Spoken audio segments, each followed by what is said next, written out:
Hey you guys, greetings and salutations. This is James here at Unique Perspectives.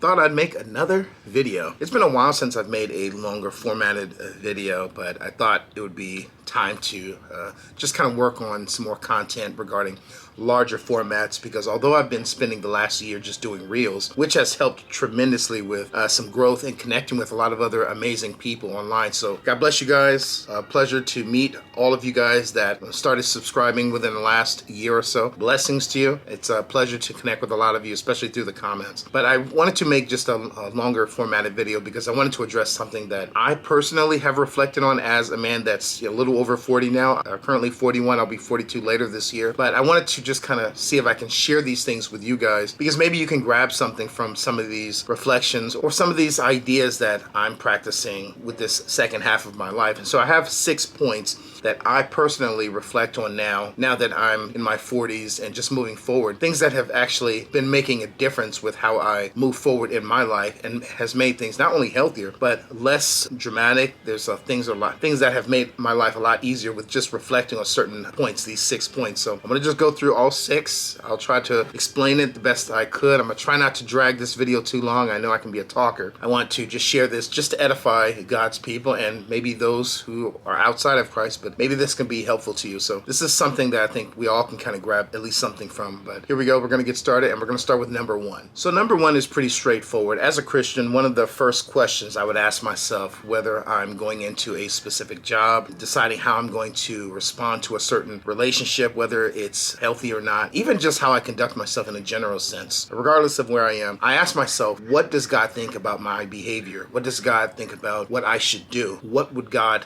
desire for me in this specific field? Or how can I be helpful in this particular relationship, regardless of what it is? For example, in 2 Timothy 3:16, it says, all scripture is breathed out by God and profitable for teaching, for reproof, for correction, and for training in righteousness. The idea is that we should always be considering, what does God think about what it is that we are prepared to do, we're about to do, what we have done, and we have God's word to guide us, and that should pertain to everything in our lives. Like I said, it can be relationships, friendships, the way we communicate with people, even if they're not operating at the best capacity. The question is, as a Christian, how are you going to respond? Are you being an ambassador of God when you respond to this person that's being rude, or when you respond to this person that's not very mature? How are you going to respond as an ambassador of Christ? Because it's not so much on them, it's really about how are you conducting yourself, because you're the Christian. If you're following the Lord, there's a certain standard that you should be reflecting Christ in, even during those really difficult times. I don't have to remind you guys that the Apostle Paul went through a lot of turmoil and difficulties, even as an inspired apostle. His life didn't get easier. It became a lot more challenging now that he was no longer a Pharisee and having all these benefits of living for the world, but now he was living for God. So there are a lot of things that we have to consider when it comes to our conduct as a Christian, but we have to examine the mind of God, asking ourselves, okay, what does the scriptures teach about, for example, loving our neighbor as ourselves? We need to keep that in mind. We even have to consider the type of words that we use with people. Is it edifying people and it's helping them build up and strengthening them as a person, or are we going to be tearing them down with the words that we're using? And so I just wanted to challenge you guys with that one, because I think that's a great foundational pillar to build on as we get into the other points. So here we go. Number 2 is just being transparent, being open and honest with where I stand regarding politics, faith, religion, even my philosophy on dating. Whatever the area is, I have decided that I'm going to be open and honest up front, and I will allow whoever it is that I'm speaking to or I'm associating with to decide how they want to respond based on that. For example, some of you know that I am a Trump supporter. I'm somebody that supports the policies behind Donald Trump's first initial presidency. I think he did an amazing job. I love $2 gas. I love the fact that all 4 years of his presidency, he donated his salary. There are a lot of things that I agreed with. Now, there are certain things I don't agree with that comes out of his mouth. I don't think that he's the next Messiah or anything like that. I think he's a human being made in the image of God who has flaws just like you and I. But I'm very open with people to let them know up front, this is where I stand. And so I think that some of us, we are under the impression, well, let me not mention that I support Trump or Biden or whoever else, and let me just be safe. But I find that it's a lot easier to manage my relationships with people if I just put it on the table and I present it to them up front. Hey, this is where I stand. I had a friend yesterday tell me James, why don't you approach a lot of women? What is your dating style? And I explained to her very clearly, when it comes to cold approaching, I don't really think that's conducive for me as a Christian. I can't really examine someone if I don't know who they are. So it's better for me to, for example, go into a business and I see the lady, serving ice cream regularly. Then at least I can try to build some type of connection and see if I even want to attempt to connect with her. Same thing with a church environment, even work. I know some people would be, a little apprehensive with the idea of, possibly connecting with a coworker, but some people make it work. I would, that's just how I feel, but I'm very open and transparent with where I stand. I'm a conservative. Some people have an issue with the fact that I am very proud of being a United States citizen. I'm a patriot. I believe in the Constitution of the United States of America. I think it's one of the best documents that was ever put on this earth, other than the Bible itself. And so I'm very open about that. And so I think it's just easier sometimes just to let people know where I stand and then let them decide how they're going to deal with me or how they're going to manage their relationship with me. But what happens is a lot of us, we want to protect the person from our own philosophies and thoughts, and we don't want to offend them. But I think sometimes it's easier just to put it out there. Let them know, hey, everyone very close to me knows that I take my relationship with God very seriously. I think that the Bible is the ultimate authority when it comes to how we evaluate morality, ethics, and justice. So I'm not going to consider someone's opinion over God's authoritative word. The Bible itself is God-breathed. Theanostas, it's God-breathed. So I'm going to take that over anyone's opinion. And so I really want to encourage you guys that live your life in a way where you're not necessarily trying to aim to argue with people, but at least give them the freedom to decide how they want to manage their relationship with you, knowing where you stand on stuff, okay? Everyone I know knows how I feel about, for example, the shots that we were all given or offered in 2020 and 21. Everyone knows I didn't care for it too much and I didn't take it. That's what I'm saying is I still have people in my life that lean more left, right? We have disagreements, but they were given the freedom to decide how to approach me, already knowing where I stand with all these different areas, So I'm very transparent, and I want to encourage you, be transparent. I'm not saying you need to volunteer all this information all the time about your personal views. It makes relationships a lot easier when you just tell people up front, and then everyone will know, oh, hey, so-and-so doesn't support this, okay? I don't support witchcraft, okay? But so now all my friends know, hey, James is not going to go to a seance if we perform a seance. You know what I'm saying? Number 3 is judging people based on what they show you. Judging people for who they actually are. One of the challenges that I had as a younger man is I would do this thing where I would pretend I didn't see certain behaviors, certain people demonstrated with me. I would pretend if somebody was clearly gossiping about me and they were a family member or somebody I considered a friend and I overheard them, I would pretend I didn't hear it and I would just live my life with them as if I didn't hear it, even though I knew what I heard, but I would just pretend I didn't. Or maybe there was a certain lady that was saying how much she was in love with me, but she never displayed any of those actual attributes of someone that was actually genuinely interested in only me. She was entertaining multiple people and kind of giving this impression like, yeah, on one end, I like you, but on the other end, I'm clearly showing with my actions, I like all these other people. And so there was a time when I was very naive. I thought, well, maybe she still likes me, even though she's spending time with me and also these other people that want to sleep with her. And so I would convince myself, well, maybe this is acceptable. Maybe I can possibly try to connect with this person in a romantic way down the line. But I'm in a place now where I don't pretend like I don't see anything. Now I'm in a place where I want to practice what the Bible would call right judgment or righteous judgment. I believe it's for example, in John 7:24, Jesus said during his 3.5-year ministry, he said, do not judge by appearance, but judge with righteous judgment. And so we want to understand that we're not denying reality. We want to judge everything and we want to judge people based on what they're showing us. If somebody robbed a bank with their buddies, that's a bank robber. We're not going to pretend they're not a bank robber. They are a bank robber. If somebody's snorting coke, every Friday with their friends, well, then they do drugs. We're not going to pretend that they don't. If you're getting drunk all the time and you're destroying relationships or you're destroying property, well, then you're a drunkard. We're not going to pretend you're not. You are that. That's what you are. If you're a liar, you're a liar, and so on. And so the idea is that I used to think that, well, let me pretend like I didn't see those things. So let me pretend everything's okay. And let me pretend, or, maybe that person didn't mean to say that, or maybe that person didn't mean to do that towards me. But now I'm in a place where I'm going to judge that person based on what they actually show me. So if you're pushing me, yes, you intend to hurt me. You are pushing me. You're putting your hands on me. If you're lying to me, you are lying to me. You don't care about our relationship. You don't value me as a human being. You think that I'm expendable. You're showing me that. And so what I've decided is not to pretend anymore, but to judge people based on what they're actually showing. And I would like for everyone to judge me the same way.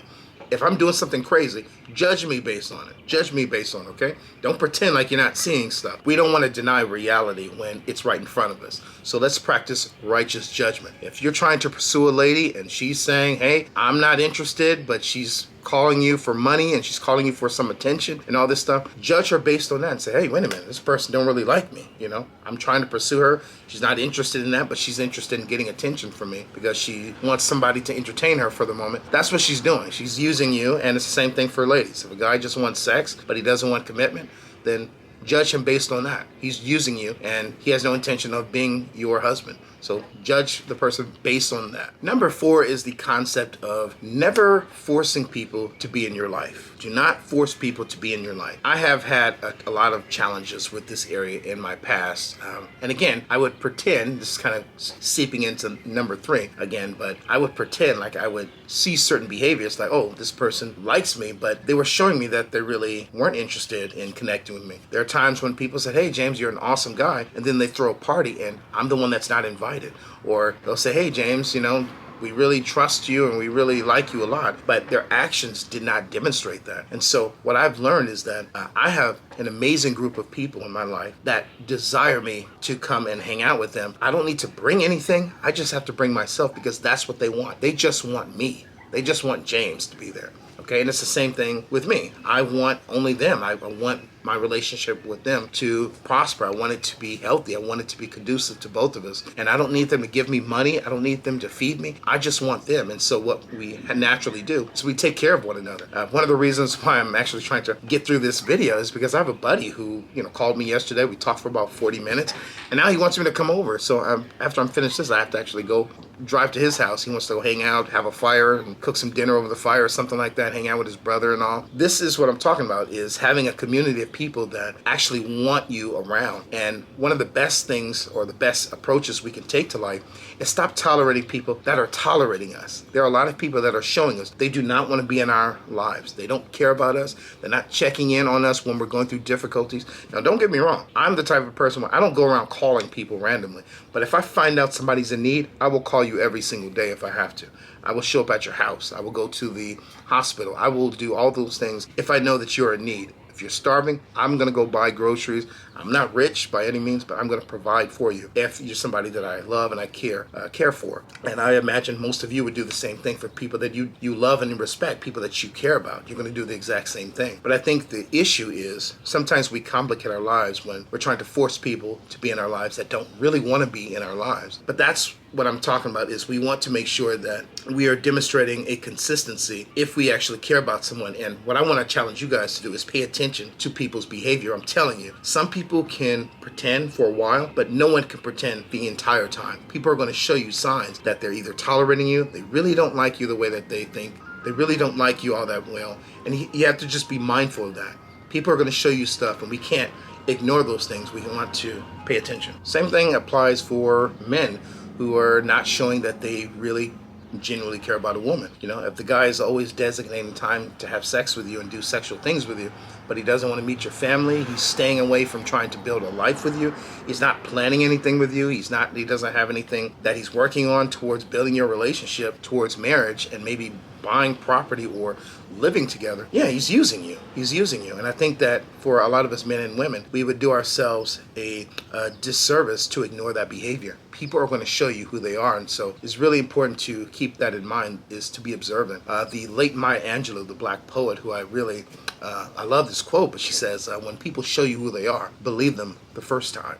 Okay, number 5. And number 5 is essentially not really trying to convince everyone to like you. Some people are going to want to essentially strip you of your identity and want you to be a certain way. And what I would encourage you guys to do is, it's one thing for a person to challenge you to be a better person, because maybe you actually do need to work on certain areas, okay? There's no doubt about that. We all have areas that we need work on. But there's a difference between someone that is encouraging you to be better with your behavior and you move away from that versus there are certain attributes or interests that you have and somebody's trying to strip you away from that. For example, I've had people say, hey James, you're not a very mature Christian man because you've decided to grow your hair. Now, I would have to challenge them and ask them, okay, what Bible verse are you using, or are you using your own subjective opinion to try to come to that conclusion? And often it's based on, some type of idea that they created in their own mind. And in most cases, they are themselves are not living a very holy life that would be any type of example of a Christian man or woman. And so it's really important that we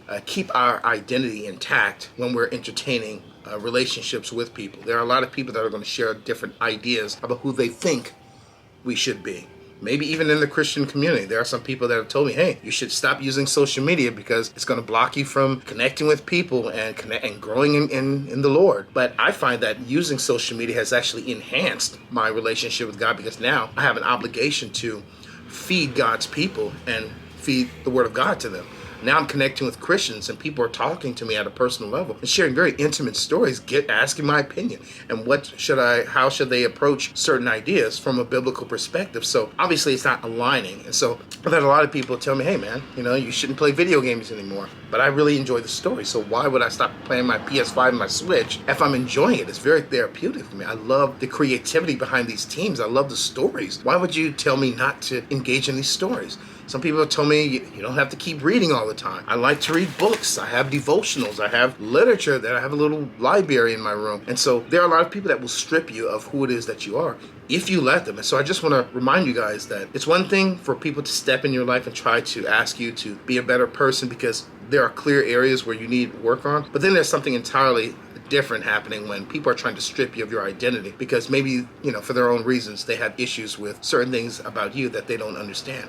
And just because they have an opinion about you, sometimes people have their own interpretation of reality. And I've met plenty of people that have bended reality just to make things work out in their own minds. So my last point, I'm going to say, as a 40-plus individual that has helped me manage my life a lot more, and this is my last point, is just going to be really learning to give challenges and all these difficulties that come up in my life, just giving it to God. All the difficult people, I start praying for them. I start asking God, hey, how can I pray for this person? If they're a coworker, if they are somebody in my neighborhood, if they are a family member or somebody I consider a friend or an associate, but I will ask God, how can I pray for this person? Or maybe sometimes it'll be obvious what I should pray about.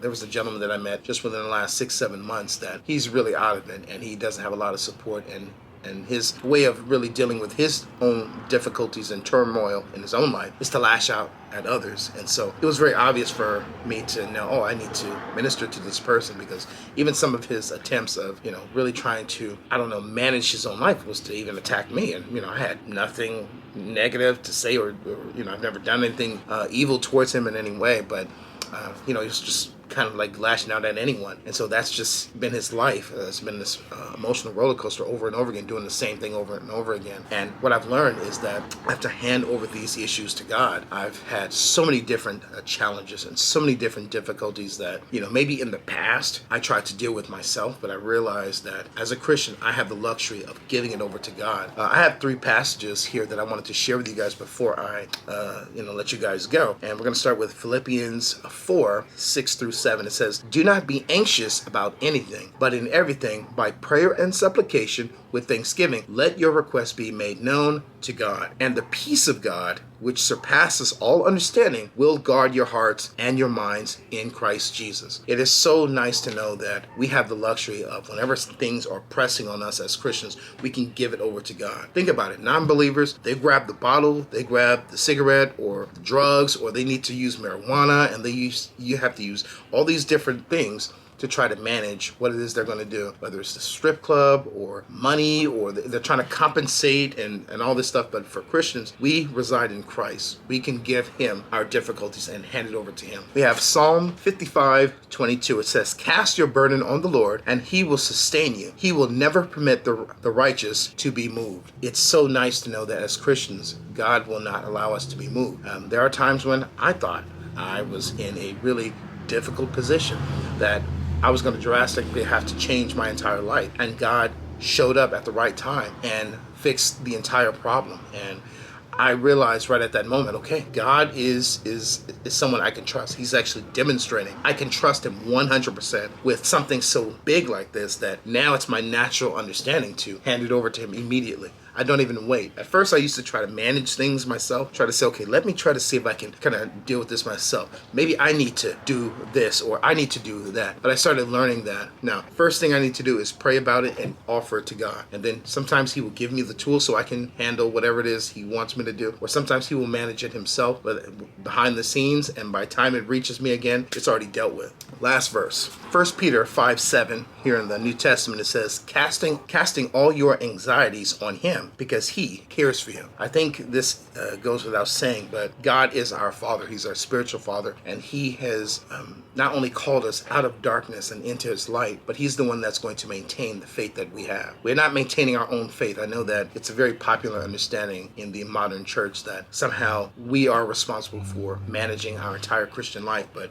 God knows not to entrust us, if anything, with the responsibilities of maintaining our faith. God is a supernatural being. He is the king, and he has the sovereignty to maintain anyone's faith, regardless of who they are. And they can be somebody very prestigious with a great reputation, or it could be somebody an outcast in society. But if God calls that person out of darkness and into his light, he's going to always be supportive towards them, even when things appear bleak. And he's going to make sure that we are taken care of, because he loves us. He's our spiritual Father. Guys, I hope this was very helpful to you. God bless you guys. I think this went a little longer than I intended. But take care. God bless. And if you guys like this video, please let me know, and I'll share a few more. All right, take care. Peace. Bye.